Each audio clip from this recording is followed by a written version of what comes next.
Bismillahirrahmanirrahim. Assalamualaikum warahmatullahi wabarakatuh. Bismillah, alhamdulillah, wassalatu wassalamu ala rasulillah. Berjumpa kembali, mudah-mudahan kita semuanya selalu berada di dalam rahmatnya Allah. Amin ya Allah ya rabbal alamin. Kali ini mungkin di video ini saya masih membahas ataupun meneruskan tentang adab-adaban ataupun tata krama yang diperkhususkan atau diperuntukkan untuk pengantin baru pada malam pertama. Masih ingat gak? Pada season 1, season kedua, di video sebelumnya apa aja? Ya, masih ingat gak? Pertama apa? Pertama harus bertaubat dulu. Saya ingatkan kembali ya, takut ada yang gak lihat di pembahasan saya sebelumnya. Pertama itu adalah harus bertaubat dulu kepada Allah, baik suami dan juga istrinya. Kemudian suami memasuki ke kamarnya dengan menggunakan kaki kanan, ya, sambil mengucapkan salam. Kemudian sholat 2 rakaat, suami dan juga istrinya. Kemudian membaca Fatihah 3 kali, kulhu 3 kali, sholawat 3 kali. Kemudian suaminya berdoa dan sang istrinya mengamini. Setelah itu maka berhadapan suami dengan istrinya sambil memegang tangan sang istrinya dan mengucapkan doa suaminya. Ya, setelah itu kalau mau bisa baca surat Yasin, kemudian surat Waqiah, surat Wadduha, surat Al-Insyirah, surat An-Nasr, dan yang akhir itu ditutupi dengan ayat kursi. Nah, setelah itu baru sang suaminya memegang akan belakang leher sang istrinya sambil mengucapkan ya Raqib sebanyak 7 kali, kemudian diucapkan fallahu khairun hafizah wa huwa arhamur rahimin 1 kali aja. Nah, itu di pembahasan sebelumnya di video pertama dan video kedua. Sekarang untuk penutupan ini di video ketiga ini kayaknya beres nih. Saya menerangkan adab-adaban ataupun tata krama bagi pengantin baru. Apa ya di sini? Nah, setelah selesai nih sang suaminya itu apa itu pegang ini ya sambil membaca ya Raqib kepada istrinya. Maka sang suaminya itu sekarang ke dapur tuh. Mau apa ke dapur? Ke dapur membawa tempat yang diisi air. Ya, membawa tempat yang diisi air. Kemudian sang suaminya itu mencuci kaki sang istrinya. Mencuci kaki sang istrinya. Loh, kenapa mencuci kaki sang istrinya? Karena ada gaya referensinya ada. Karena sini, faqad warada. Teman-teman kawarid anna fa'ala dzalika yanfi syarra wasyaitana. Jika kita melakukan hal itu, maka di sini akan dijauhkan dari kejelekan, akan dijauhkan dari syaitan, akan didekatkan dari karunia-Nya Allah.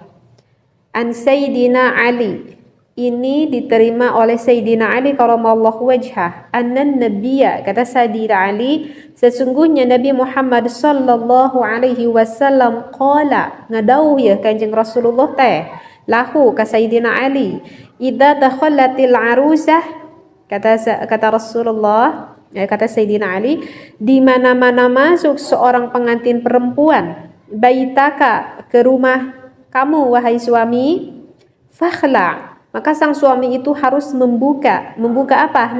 Membuka alaiha akan kedua sendalnya sang istrinya. Wagsil, dan harus mencuci sang suami itu rijlaiha, kepada kaki istrinya, bilma'i, menggunakan air. Warashibihi, kemudian diaurkeun. Apa diaurkeun?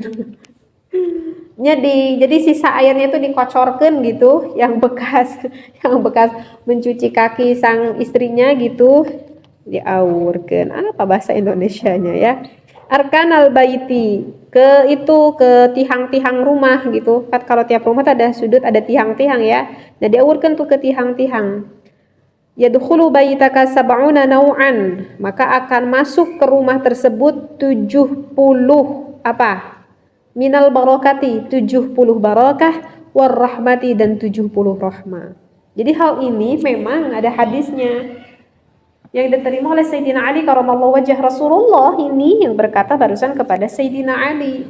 Jadi untuk tata krama adab-adaban yang terakhir ya ini, sang suaminya lekas membawa air ya ke apa tuh, ke baskom kayak gitu ya, ke baskom, kemudian membersihkan kaki sang istrinya.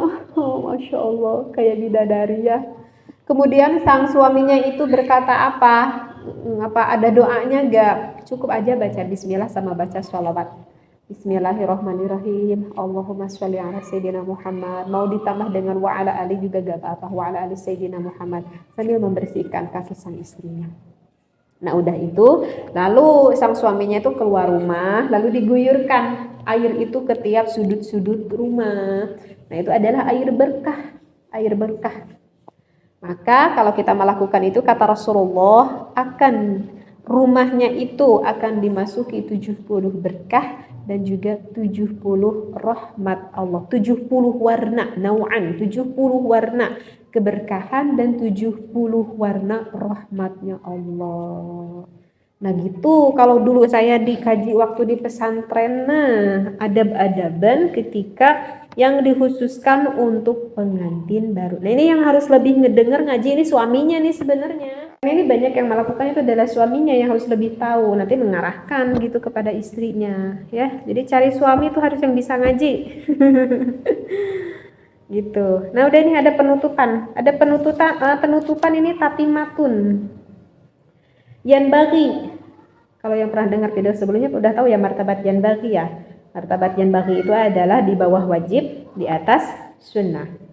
Yanbaghi dipentingkan banget li zauji bagi sang suami, lailatul dukhuli ketika malam pengantin baru maksudnya, annala yada. Maka suaminya itu nggak boleh ngantek, nggak boleh ngediamin istrinya, kasihan itu istrinya kok didiemin gitu ya. Ahadan yafu indal babi, gak boleh didiemen gitu soal istrinya itu ya, di apa tuh, di lawang pantok serah di sini dikatakan. Oh, berarti memang di dalam referensi ini jadi mengumpamakan istrinya itu sesudah siangnya ijab kabul, istrinya itu langsung dibawa ke tempat suaminya seperti itu. Kalau di kita mah ada jarang ya. Kan kalau di kita mah ijab kabul kan suka di tempat perempuan ya. Terus sang suaminya biasanya 1 minggu gitu ya diam di tempat istrinya biasanya. Nah kalau ini sih dibayangkan oleh ulama adalah seorang istri yang langsung dibawa nih ke tempat suaminya. Maka kata ulama jangan didiemin, kasihan istrinya. Itu kan pasti setidaknya sedih jauh dari orang tuanya, terus masuk ke rumah yang apa tuh, yang baru lah istilahnya seperti itu. Wa ayyubasitul arusata bil kalamil hasani, maka bagi suami itu harus apa? Bil kalamil hasani, harus berbicara yang baik suaminya itu kepada istrinya.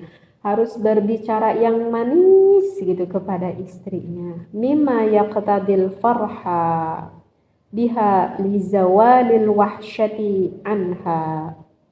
Karena sang istrinya itu hatinya itu banyak kakeeng terjadi apa ya? Mungkin di dalam hati istrinya itu ada sedikit resah, ada sedikit gugup, ada sedikit canggung gitu ya, namanya juga pengantin baru gitu ya, yang tadinya berjauhan sekarang tahu-tahu udah ada di depan, jadi hidup berbarengan, ya wajar lah kalau ada sedikit malu, sedikit canggung, itu wajar. Nah maka oleh karena itu sang suaminya harus berbicara yang manis, bisa apa itu ya, menenangkan ataupun membahagiakan hati sang istrinya seperti itu.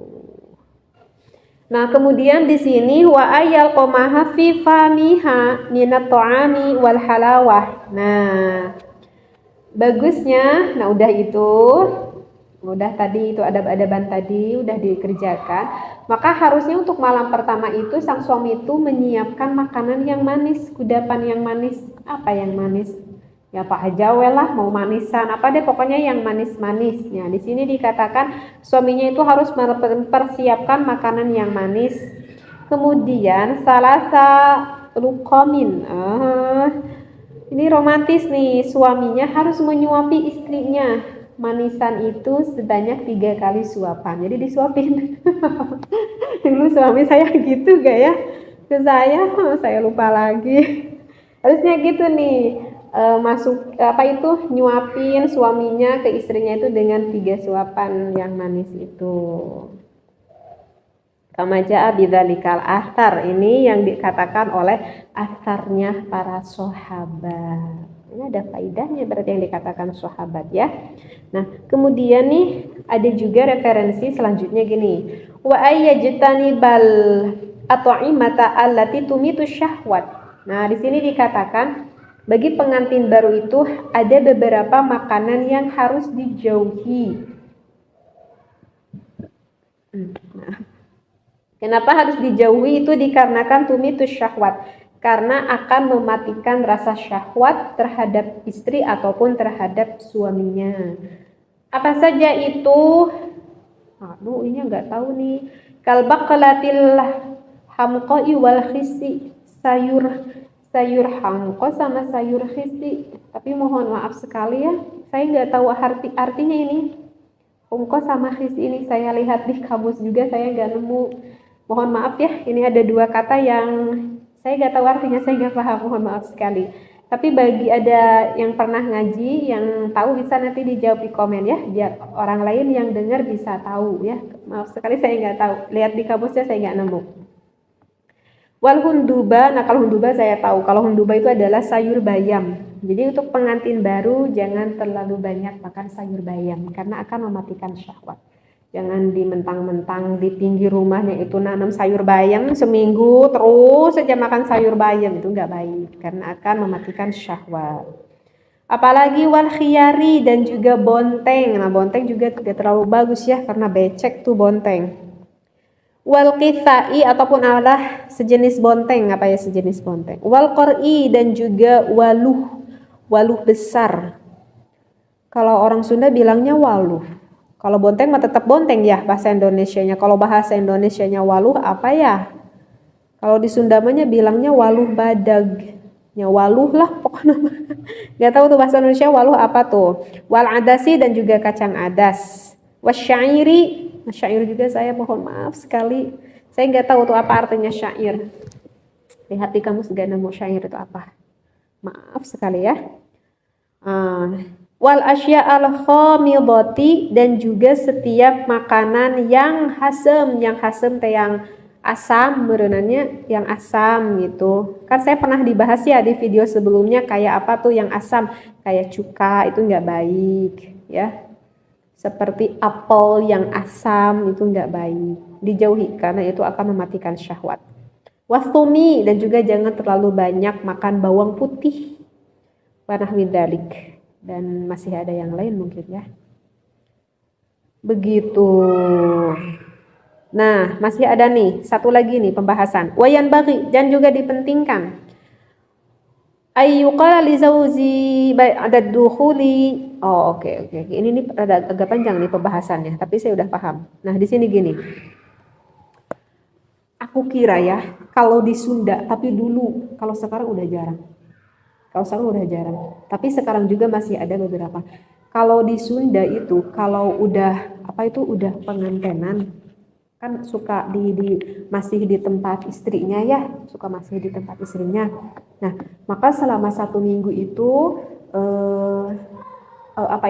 istrinya itu suka ngajak gitu ke suaminya. Misalkan hari ini ke rumah uak yang ini, besoknya ke rumah uak yang itu, besoknya lagi ke rumah bibi yang ini. Jadi memperkenalkan suami gitu. Nah, dulu aku kira itu tuh adat Sunda. Aku berpikir itu adat Sunda. Ternyata itu bukan. Ternyata Masya Allah, ternyata memang orang-orang dulu kebanyakannya solihah ya. Orang dulu itu kebanyakannya pada ngaji ternyata. Ketika saya tahu di Kobong gitu ya, di pesantren ngaji kitab Quratul Uyun, ternyata ini ada dari keterangan kitabnya. Ini yang dikatakan oleh ulama siapa ini? Oleh